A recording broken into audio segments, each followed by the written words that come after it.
Так, всем привет, пацаны. Ну, сука, вот два, блядь.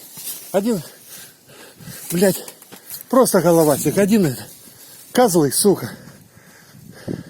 Хоть убивай.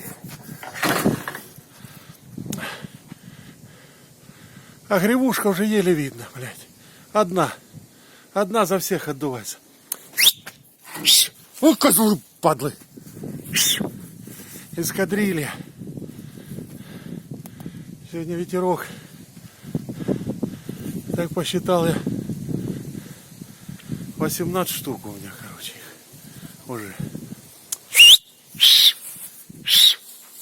Давай, сука! А желтоголовые. Ну, одна там он что-то летает, а тут голубь, блядь, вымахивается. И один головастик, сука, такой козел.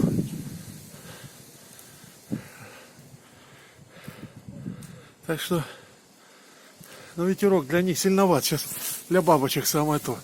Зато гривушка, он выше всех, сука.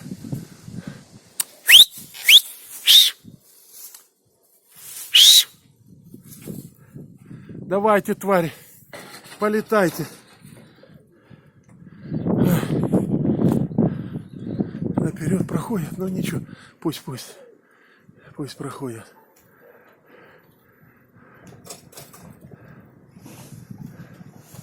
Ух.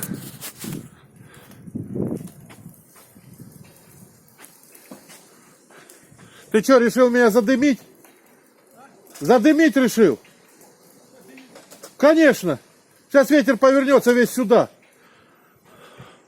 Вот, блядь, равшаны, бестолковые, сука, как... Ой, блядь. Ну ничего, давайте, полетайте.